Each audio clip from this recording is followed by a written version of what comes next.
என்று நினைக்கிறார்கள்.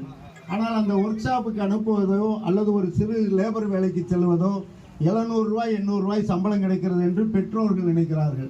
அதேபோல் அருமைக்குரிய பையனும் என்ன நினைக்கிறான், பெரிய கல்லூரியில் படித்து என்ன ஆக போகிறது, நான் தான் டெய்லி 1000 ரூபாய் சம்பளம் வாங்குகிறேனே என்று நினைத்து வேலைக்கு அனுப்புகிறார்கள். ஆனால் அந்த பையன்கள் வேலைக்கு செல்லுகிறார்கள். ஒரு 10 நாள் சம்பளம் நல்ல கை நிறைய வருகிறது, வீட்டில் 500 ரூபாய் கொடுக்கிறான், கையில் ஒரு 300 ரூபாய் மிச்சம் வருகிறது, ஃப்ரெண்ட்ஷிப்பு சேருகிறார்கள். அதற்கு பின்னால் அந்த மதுவுக்கு அடிமையாகி விடுகிறார்கள். இதுதான் இன்றைக்கு இளைஞர்களிடம் நடந்து கொண்டிருக்கிறது. அதையெல்லாம் மாற்ற வேண்டும் என்றால் அந்த மாணவனை கண்டிப்பாக ஒரு உயர்கல்வி கற்க வேண்டும். அந்த கல்லூரிக்கு செல்லுகின்ற பொழுது அவனுடைய வாழ்க்கையின் நெறிமுறைகள் மாறும். அது பெண் பிள்ளையாக இருந்தாலும் ஆண் பிள்ளையாக இருந்தாலும் ஒரு கல்லூரிக்கு போகின்ற பொழுது, இவ்வளவு வளர்ச்சி நாடு அடைந்திருக்கிறது, நாம் முன்னேற்றம் அடையலாம், நாம் இதற்கு மேலேயும் படித்தால் ஒரு வேலை வாய்ப்பை நல்ல முறையில் அடைய முடியும், நாகரிகமான வாழ்க்கையை அமைக்க முடியும் என்ற எண்ணம் மாணவ மாணவிகளுக்கு வர வேண்டும் என்றால் +2 முடித்துவிட்டு வீட்டில் இருக்கக்கூடாது. ஒரு கல்லூரிக்கு கண்டிப்பாக செல்ல வேண்டும். கல்லூரிக்கு சென்ற பின்னால் அங்கே காம்பஸ் இன்ட்ரி என்று வருகின்ற பொழுதுதான் கம்பெனிகளுக்கு வேலைக்கு செல்ல முடியும் என்ற வாய்ப்பு நமது மாணவ மாணவிகளுக்கு தெரியும். எனக்கு முன்னால் இருந்த நாடார் மகாஜன சங்க நிர்வாகிகள் தமிழகம் எங்கும் கல்வி பணியை ஆற்றுகின்ற பணியை செய்தார்கள். அதன் மூலம் ஸ்காலர்ஷிப் கொடுத்து பல மாணவர்களை படிக்க வைத்தார்கள். இன்றைக்கு தமிழகத்தை பொறுத்தவரையிலும் அரசு பல நல்ல உதவிகள் செய்கிறார்கள். அதையெல்லாம் நீங்கள் பெற்று நல்ல முறையில் கல்வி கற்க வேண்டும். அதேபோல் நல்ல முறையில் தொழில் செய்ய வேண்டும். பொதுவாக நாடார்களை பொறுத்தவரையிலும் அந்த பழைய பாடலில் எழுதியிருப்பார்கள், மணப்பாற மாடு கட்டி என்று. அது விருதுநகர் வியாபாரிக்கு வித்து போடு செல்லக்கண்ணு என்று எதற்கு சொல்லுகிறார் என்றால், அசலை நாம் அன்றைக்கு கொள்முதல் பண்ணி வணிகம் செய்திருக்கிறார்கள். அந்த வணிகமும் நமது சமுதாய மாணவர்கள் கற்றுக்கொள்ள வேண்டும்.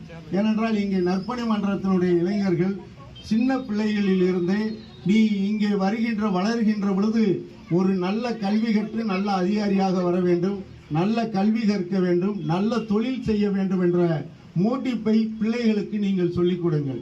நீங்கள் இங்கே நற்பணி மன்றத்தினுடைய விழாக்களில் எல்லாம் பிள்ளைகளை அழைத்து, நீ என்ன செய்கிறாய், நீ என்ன தொழில் செய்ய போகிறாய், நீ என்ன படிக்கிறாய், உன்னுடைய லட்சியம் என்ன என்பதை கேளுங்கள்.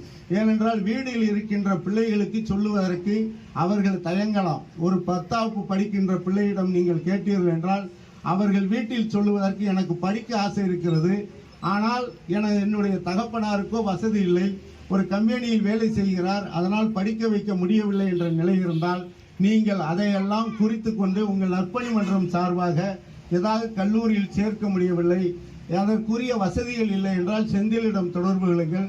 நாங்கள் நாடார் மகாஜன சங்கத்திலிருந்து உதவி செய்து அவர்களை படிக்க வைப்பதற்கு உதவி செய்கிறோம். அப்பொழுது சட்டையே இல்லாமல் இருக்கின்ற காலத்தில் இருந்தார்கள். இன்றைக்கு அத்தனை இளைஞர்களும் சட்டை போட்டு நல்ல ஒரு நற்பணி காரியத்தை செய்ய வேண்டும் என்ற எண்ணத்தோடு வளர்ச்சி அடைந்திருக்கிறீர்கள். வளர வேண்டும், அடுத்த தலைமுறையும் வளர்க்கின்ற வகையில். ஏனென்றால் இந்த கல்வியும் இந்த வணிகம் தான் நம்மை காப்பாற்றும். அந்த வகையில் நீங்கள் வளர வேண்டும் என இந்த நற்பணி காமராஜ் மன்றத்தை வாழ்த்தி விடைபெறுகிறோம். நன்றி, வணக்கம். காமராஜ் நற்பணி மன்றத்தினுடைய உப்பாம்பாளையம் நாடார் தெரு நாமக்கல் தலைவர் கே. பிரகாஷ் அவர்களை அறிமுகப்படுத்துகிறோம். துணைத் தலைவர் ஆர். முருகன், பொருளாளர் வி. சின்னத்துறை, செயலாளர் துணைச் செயலாளர் வசந்தகுமார், பொருளாளர் பி. பூபதி, துணை பொருளாளர் பி.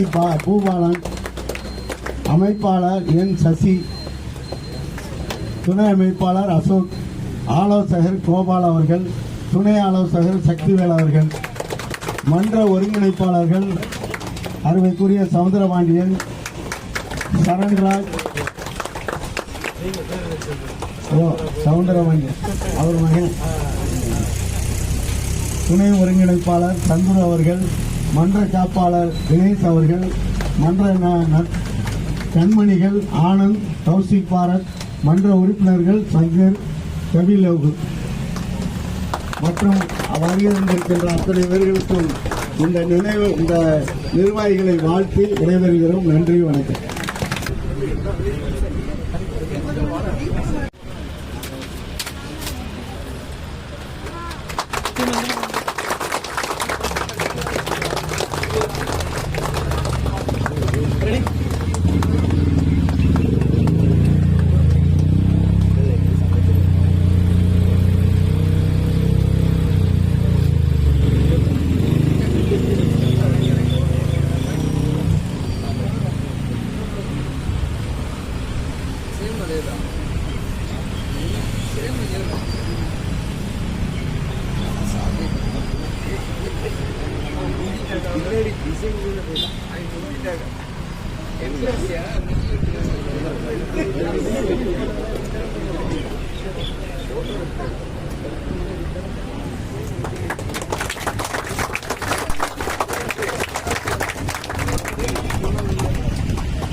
அடுத்தபடியாக நமது உத்தமாபாளையம் நாடார் தெரு அண்ணன் சங்கர் அவர்களுக்கு அண்ணாஜி அவர்கள் சால்வை அணிவிக்கிறார்.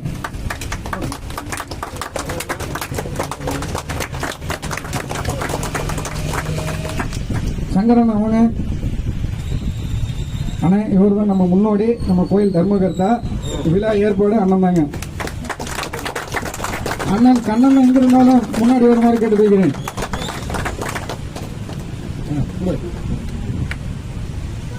இப்பொழுது அண்ணன் கண்ணன் அவர்களுக்கு அண்ணாச்சி அவர்கள் சால்வை அணிவிக்கிறார். அடுத்தபடியாக நமது மாமா ரவிக்குமார் அவர்கள் வருகை இருக்கிறார்.